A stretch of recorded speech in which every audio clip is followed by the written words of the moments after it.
एक common friend है और वह कॉमन फ्रेंड का नाम है MIM। MIM आप देखते होंगे ना, वह भी कॉमन है दोनों, जिस तरीके से बोलने का प्रयास करते हैं। और उनके कारण आज तेलंगाना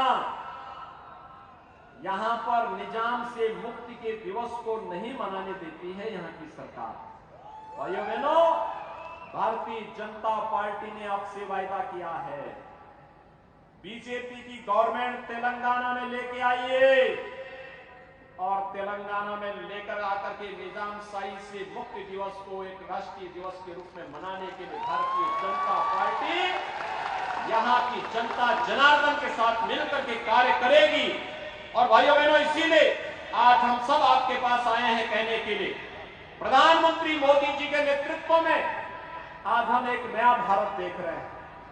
यह भारत वैश्विक मंच पर जिसका सम्मान बढ़ा है, यह भारत जिसने वैश्विक मंच पर 142 करोड़ लोगों को सम्मान दिलाया है, यह भारत नया भारत है जिसमें सम्मान भी है तो सीमाओं की सुरक्षा भी है। आज कोई दुश्मन भारत की तरफ टेढ़ी निगाहों से नहीं देख सकता है। भारत आज के दिन पर छेड़ता नहीं, लेकिन अगर कोई भारत के अंदर आतंकी वारदात को अंजाम देता है तो भारत उसको छोड़ता भी नहीं है। आज यह भारत है नया भारत। इस भारत में गरीबों का कल्याण भी है। भाइयों बहनों, अगर कांग्रेस की गवर्नमेंट होती तो क्या कोविड के दौरान कोरोना महामारी का जो वैक्सीन आया था, क्या कांग्रेस वैक्सीन दे पाती? नहीं दे पाती। कांग्रेस फ्री में राशन की सुविधा का लाभ दे पाती? मोदी जी 3.5 वर्ष से फ्री में राशन दे रहे हैं और अगले 5 वर्ष तक राशन की सुविधा लगातार जनता जनार्दन को मिलता रहेगा। भाइयों बहनों, मोदी जी के कारण इंफ्रास्ट्रक्चर के नए नए कार्य आ रहे हैं। कहीं हाईवे, कहीं रेलवे, कहीं एयरपोर्ट, कहीं एम्स, कहीं IIT, कहीं IIM, कहीं हर घर नल की योजना लागू हो रही है। कहीं पर अन्य तमाम कल्याणकारी योजनाओं को लागू करने का कार्य भी किया जा रहा है। और इसीलिए आज मैं आपके पास आया हूं कि मोदी जी के नेतृत्व में गरीब कल्याण भी है। उनके एजेंडे में भाइयों बहनों विकास के कार्य भी हैं, इंफ्रास्ट्रक्चर के बड़े बड़े कार्य भी हैं। वो देश की सुरक्षा भी कर रहे हैं, देश का सम्मान भी कर रहे हैं और आपकी आस्था का भी सम्मान कर रहे हैं। मुझे बताइए, अयोध्या में राम मंदिर का निर्माण क्या एक कांग्रेस और BRS के लोग कर पाते? आज हो रहा है ना। अयोध्या में राम मंदिर से आप भी खुश है ना। और इसलिए भाइयों बहनों, मैं यहां पे आपके बीच आया हूं आपसे कहने के लिए, BSP ने भी यहां पे अपना प्रत्याशी उतारा है और मैंने सुना है कि BSP का प्रत्याशी यहां केवल वोट काटने के लिए उतारा गया है। एक तरफ कांग्रेस और BRS बाबा साहब डॉक्टर भीमराव अंबेडकर जी के बनाए संविधान का अपमान करने पे उतारू है। संविधान में अनुसूचित जाति जनजाति के लोगों के लिए आरक्षण की व्यवस्था है और उनके आरक्षण पर डकैती डाल करके मुस्लिम आरक्षण की घोषणा इन्होंने मिलकर के यहां करवा दी। ये बाबा साहब भीमराव अंबेडकर का अपमान है। ये कांग्रेस और BRS और BSP यहां पे केवल एक दूसरे को मदद करने के लिए खड़े हैं। उत्तर प्रदेश असेंबली में 403 सीट है, BSP के पास 1 सीट है, मात्र 1, ओनली 1। जब उनका खोटा सिक्का यूपी में, जब यूपी में नहीं उनका ज्यादा पता है तो उनका खोटा सिक्का क्या तेलंगाना में चलेगा क्या? कतई मत चलने देना। बाबा साहब भीमराव अंबेडकर को सम्मान मोदी जी ने दिया है, पंचतीर्थ मोदी जी ने बनाए हैं। और इसलिए भाइयों बहनों, बाबा साहब भीमराव अंबेडकर का कल संविधान बनाने का दिन है 26 नवंबर। याद रखना, 26 नवंबर की तिथि को संविधान दिवस के रूप में मोदी जी ने मान्यता दी है, प्रधानमंत्री मोदी जी ने मान्यता दी है।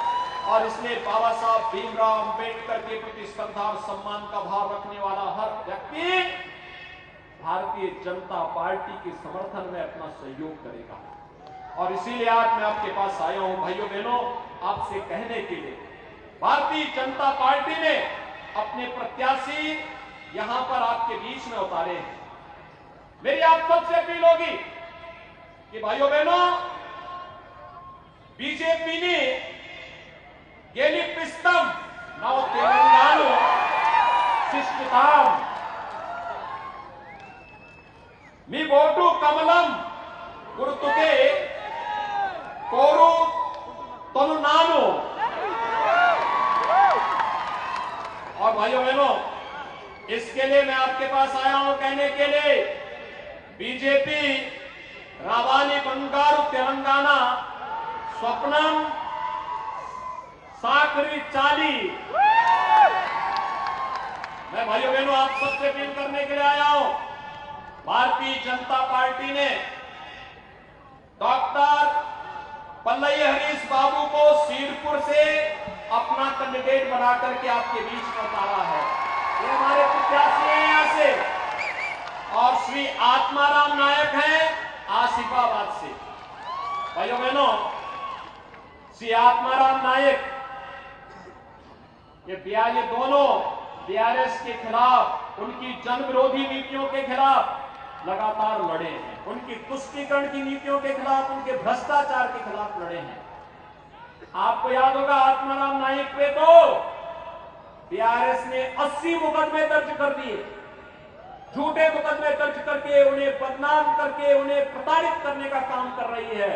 लेकिन आने दीजिए बीजेपी की गवर्नमेंट को। भाइयों बहनों, इसका हिसाब भी बराबर चुकता होगा। और इसीलिए मैं आज आपसे अपील करने के लिए आया हूं, भारतीय जनता पार्टी के प्रत्याशियों को विजयी बनाने की अपील करने के लिए आया हूं। और बदले में मैं आपसे अपील करने के लिए आया हूं, कांग्रेस के लोग और उनके सहयोगी कहते थे ना कि अयोध्या में राम मंदिर नहीं बन पाएगा, बोलते थे ना। और हम पहले से कहते थे कि मोदी है तो मुमकिन है, बोलते थे ना। भाइयों बहनों, आज अयोध्या में डबल इंजन की सरकार है, वहां विकास भी है, सुरक्षा भी है, कोई कर्फ्यू नहीं है, कोई दंगा नहीं है, कोई गुंडागर्दी नहीं है, रोजगार भी, नौजवानों के लिए नौकरी और रोजगार भी है, किसान का सम्मान भी है, गरीब का कल्याण भी है। और भाइयों बहनों, उत्तर प्रदेश आज रेवेन्यू सरप्लस राज्य भी बनकर के उभर गया है। उत्तर प्रदेश में राम मंदिर का निर्माण भी हो रहा है। और 22 जनवरी 2024 को प्रधानमंत्री मोदी जी के कर कमलों से अयोध्या में रामलला विराजमान होने जा रहे हैं। 22 जनवरी 2024 को के बाद सीरपुर और आसिफाबाद से कितने लोग हैं जो अयोध्या आने के इच्छुक हैं? अयोध्या कितने लोग आना चाहेंगे? भाइयों बहनों, आप सबका मैं अभिनंदन करता हूं और मैं आपसे अपील करता हूं कि आप सिरपुर से पी हरीश बाबू को और आसिफाबाद से श्री आत्माराम नाइक को कमल चुनाव चिन्ह से विजयी बना करके भेजिए। और ये लोग जाएंगे, तेलंगाना विधानसभा में जाएंगे और 22 जनवरी के बाद आप सभी भाइयों और बहनों को